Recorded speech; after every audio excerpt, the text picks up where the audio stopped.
10h47 da noite, hora local do Japão.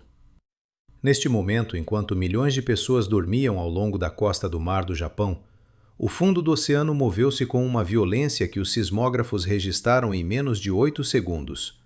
Magnitude 7,5. Não é apenas um número. É energia equivalente a centenas de bombas nucleares libertadas ao longo de uma falha submarina. O epicentro surgiu a cerca de 40 quilômetros da península de Noto, na região de Ishikawa. Em apenas 4 minutos, às 22h51, o Sistema Nacional de Alerta da Agência Meteorológica do Japão ativou o aviso de tsunami. Sirenes começaram a ecoar em cidades costeiras. Mensagens automáticas invadiram telemóveis, rádios, altifalantes públicos. Neste momento, mais de 90 mil pessoas foram arrancadas das suas casas no meio da noite. Famílias correram para terrenos elevados com lanternas, sacos de emergência e crianças ao colo. Isto não é um exercício. Isto não é um processo lento. Está a acontecer em tempo real. Os primeiros dados sísmicos chegaram às redes internacionais quase imediatamente. Laboratórios no Japão, nos Estados Unidos e na Europa começaram a analisar a assinatura do evento. Um padrão chamou atenção em segundos. A ruptura ocorreu dentro do sistema tectônico que faz parte da complexa zona de subducção associada ao arco japonês. A mesma arquitetura geológica que, em março de 2011, produziu um dos desastres naturais mais devastadores da história moderna. O mesmo oceano. A mesma fronteira de placas. A mesma energia acumulada durante décadas. Às 23h03, boias de monitorização oceânica registraram as primeiras oscilações anormais da superfície do mar. 16 minutos após o sismo, a costa de Wajima confirmou o impacto de ondas de cerca de 70 centímetros. Para quem vê números num ecrã, pode parecer pouco, mas um tsunami não se mede apenas pela altura inicial. Mede-se pela massa de água em movimento. Uma onda de 70 centímetros que atravessa centenas de quilômetros por hora pode derrubar pessoas, invadir portos, arrastar embarcações e inundar zonas costeiras em minutos. E cada cientista que observa estes dados sabe que a primeira medição raramente conta a história completa. Enquanto helicópteros das forças de defesa japonesas se levantavam de bases costeiras e centros de evacuação se enchiam rapidamente em Ishikawa, Toyama e Niigata, outra coisa estava a acontecer em silêncio absoluto, muito abaixo do oceano. Algo que os noticiários raramente mencionam. Algo que não pode ser visto da superfície. Uma descoberta geológica feita por cientistas apenas alguns anos atrás. Uma camada escondida dentro da própria falha tectônica. Uma fraqueza natural enterrada a centenas de metros sob o fundo do mar. Uma estrutura que pode transformar um grande terremoto num evento capaz de deslocar o próprio oceano.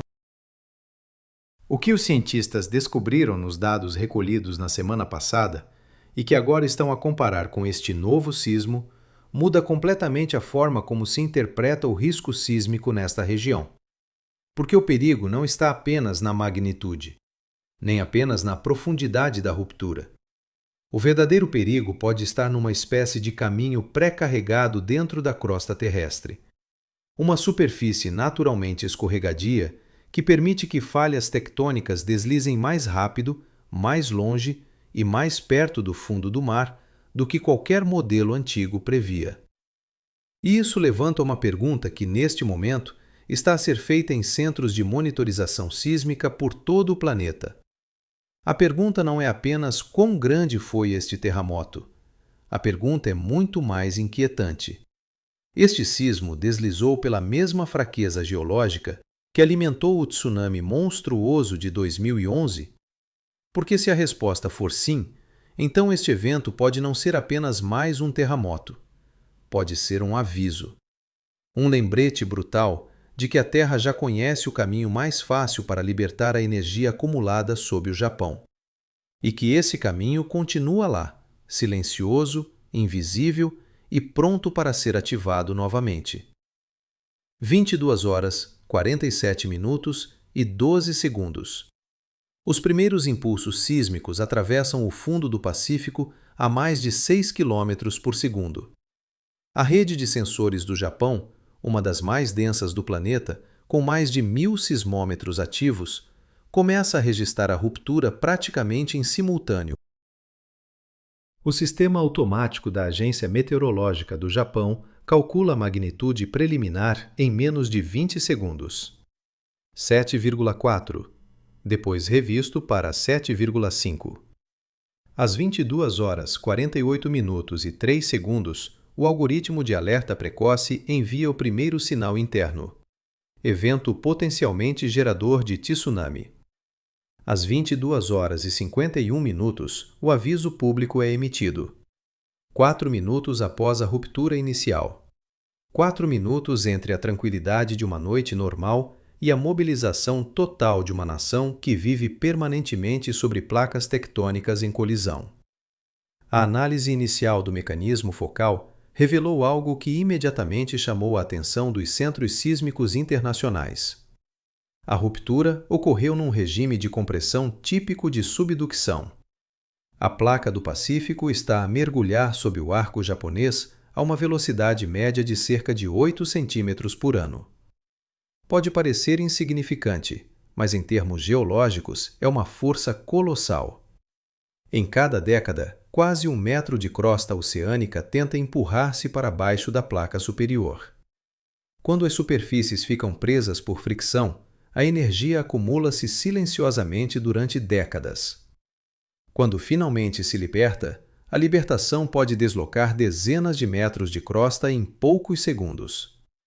23 horas, 3 minutos e 17 segundos. A primeira boia do Sistema Internacional DART, Deep Ocean Assessment and Reporting of Tsunamis, envia dados anômalos. Uma alteração súbita na pressão da coluna de água indica deslocamento vertical do fundo do mar. Cientistas do Centro de Alerta de Tsunamis do Pacífico confirmam a leitura. A onda inicial desloca-se a cerca de 700 km por hora através do oceano profundo. Às 23h19, esta energia chega à costa perto de Wajima, 70 centímetros. Pequeno para um tsunami histórico, mas suficiente para desencadear evacuação massiva. Enquanto isso, nos centros de investigação, os dados brutos começam a ser processados em tempo real. O Serviço Geológico dos Estados Unidos publicou uma atualização preliminar às 23 horas e 32 minutos UTC, afirmando: a profundidade estimada da ruptura situa-se entre 10 e 20 quilômetros, com possibilidade de propagação para níveis mais rasos da interface de subducção. Esta frase, aparentemente técnica, tem implicações enormes. Porque quanto mais superficial for a ruptura, maior é a probabilidade de deslocamento do fundo oceânico e maior a energia transferida para o oceano. Relatórios anteriores já tinham levantado um cenário preocupante. Em expedições científicas realizadas após o desastre de 2011, o navio de perfuração científica Chikyu penetrou centenas de metros no fundo do mar diretamente sobre a zona de ruptura do grande terremoto de Tohoku. Os cientistas esperavam encontrar rocha comprimida e deformada. Encontraram algo diferente. Um extrato de argila pelágica com cerca de 100 metros de espessura. Sedimento extremamente fino, formado por partículas microscópicas acumuladas durante milhões de anos no fundo do oceano profundo. No relatório técnico publicado no Programa Internacional de Perfuração Oceânica, um dos geólogos responsáveis descreveu o material com uma frase que agora volta a circular entre especialistas. Esta camada apresenta coeficientes de fricção extraordinariamente baixos. Funciona como um lubrificante natural numa zona de falha. Traduzido para linguagem simples, quando a falha se move, esta argila permite que as placas deslizem muito mais facilmente. É aqui que a história se torna inquietante. Durante o terremoto de 2011, medições geodésicas indicaram que partes do fundo do mar se deslocaram mais de 50 metros horizontalmente e até 10 metros verticalmente. Esse movimento gigantesco levantou literalmente o oceano. Modelos posteriores mostraram que a ruptura viajou até quase a superfície da crosta oceânica, algo considerado improvável antes desse evento. Agora, enquanto os dados deste novo terremoto continuam a chegar, investigadores estão a comparar padrões de ruptura. A rede GPS japonesa GeoNet, composta por mais de 1.300 estações, começou a registrar deslocamentos microscópicos da crosta poucos minutos após o evento. Estes deslocamentos ajudam a reconstruir o comportamento exato da falha. Cada milímetro de movimento conta uma história sobre o que aconteceu no escuro absoluto a quilômetros de profundidade. Mas a tectônica não funciona isoladamente. Sistemas geológicos estão interligados. A região do arco japonês é influenciada por 4 placas principais: Pacífico, Filipina, Okhotsk e Eurasiática. A tensão acumulada não é distribuída de forma uniforme. Certos segmentos comportam-se como reservatórios de energia. Outros libertam tensão em séries de sismos menores. Cientistas do FIVOLCS nas Filipinas observaram em relatórios comparativos que zonas de subducção com sedimentos fracos apresentam padrões de ruptura mais rápidos e superficiais. Num documento de análise de 2022, um sismólogo escreveu: camadas de baixa fricção podem permitir que a energia acumulada percorra grandes distâncias ao longo da interface de placas sem dissipação significativa. Isto significa que uma falha pode comportar-se como um trilho preparado. Quando a energia chega a esse trilho, ela não para facilmente. Neste momento, laboratórios no Japão, na Califórnia e na Europa estão a analisar precisamente isso: o comportamento da ruptura desta noite, a velocidade de propagação, a profundidade máxima atingida e, sobretudo, uma pergunta crítica: houve contato com essa camada fraca? Porque, se houve, o sismo de magnitude 7,5 que ocorreu esta noite pode representar mais do que um evento isolado. Pode ser uma peça dentro de um sistema tectônico muito maior, um sistema onde as placas continuam a mover-se, onde a pressão continua a aumentar e onde a própria estrutura da crosta já contém os pontos mais fáceis por onde a próxima libertação de energia poderá ocorrer. Para compreender o que aconteceu esta noite ao largo da Península de Noto, é necessário olhar muito para trás no tempo. Muito antes de 2011, muito antes da existência de cidades costeiras, portos ou centrais elétricas.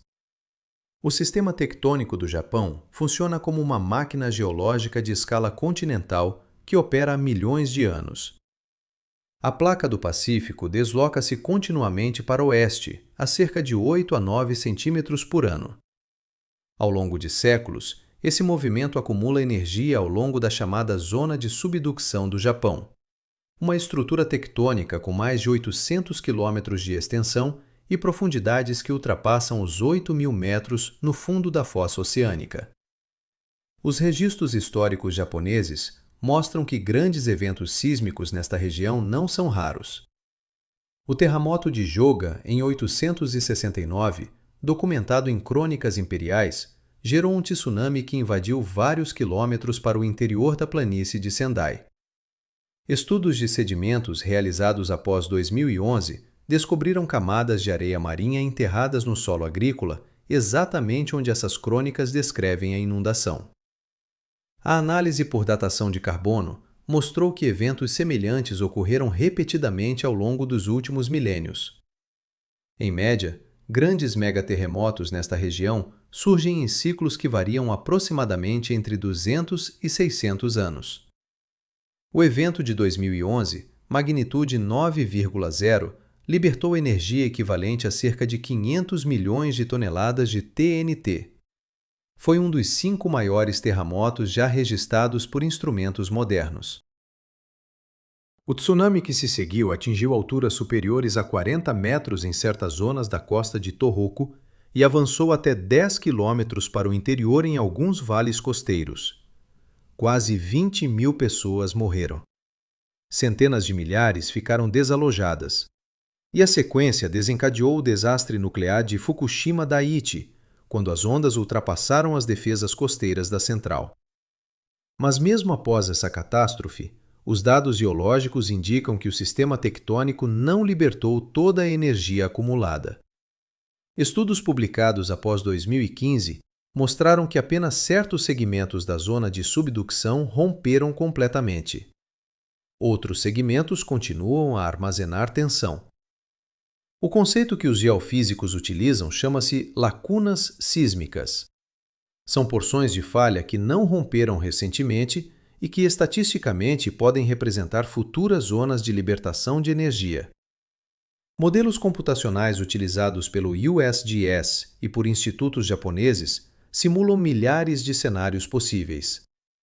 Alguns mostram eventos de magnitude 8 a 8,5, capazes de gerar tsunamis regionais significativos. Outros cenários exploram rupturas em cascata, onde vários segmentos da falha podem romper em sequência, produzindo eventos comparáveis ao de 2011. E é aqui que a descoberta da camada de argila pelágica ganha importância global. Porque se tal material existir noutros segmentos da fossa do Japão ou noutras zonas de subducção do Pacífico, então o comportamento dessas falhas pode ser muito mais dinâmico do que se pensava. Investigadores já começaram a procurar sinais semelhantes noutras regiões do Anel de Fogo. Na zona de subducção de Cascadia, que se estende da Califórnia ao Canadá, estudos sísmicos indicam sedimentos espessos acumulados ao longo da interface de placas. O último megaterremoto ali ocorreu em 1700, com magnitude estimada entre 8,7 e 9,2. Registros japoneses de tsunami dessa época confirmam que a onda atravessou todo o Pacífico. No Chile, onde a placa de Nazca mergulha sob a América do Sul, eventos gigantes como o terremoto de Valdívia em 1960, magnitude 9,5, o maior já medido, mostram como estas zonas podem libertar energia devastadora. Se estas falhas partilham propriedades semelhantes de baixa fricção em certos segmentos, então a dinâmica global dos tsunamis pode ser mais complexa do que se pensava há apenas 2 décadas. Camadas de sedimentos aparentemente inofensivas podem atuar como superfícies de deslizamento natural. Trilhos escondidos dentro da crosta que permitem às placas moverem-se de forma abrupta quando a tensão ultrapassa um limiar crítico. Voltando ao presente. As ondas desta noite já recuaram. As evacuações estão a ser gradualmente levantadas. As sirenes silenciaram-se ao longo da costa. Mas os cientistas sabem que os dados recolhidos hoje vão alimentar modelos durante meses ou anos. Cada segundo de registro sísmico será analisado. Cada deslocamento de GPS será incorporado em simulações. Porque cada terremoto fornece uma peça adicional do puzzle tectônico. O Japão investiu décadas em preparação. Barreiras costeiras com dezenas de quilômetros de extensão, sistemas de alerta que enviam avisos em segundos, rotas de evacuação marcadas em cada cidade costeira, exercícios anuais envolvendo escolas inteiras. Estas medidas salvaram vidas esta noite. Mas nenhuma infraestrutura pode parar o movimento das placas. O planeta continua a ajustar-se. A energia continua a acumular-se ao longo das falhas. E em algum ponto no futuro, talvez décadas, talvez séculos, a tensão voltará a atingir o limite. A pergunta que os geofísicos enfrentam agora não é se outro grande terremoto ocorrerá. A história geológica mostra que ocorrerá. A questão é quando e onde. E se a próxima ruptura encontrará novamente aquele caminho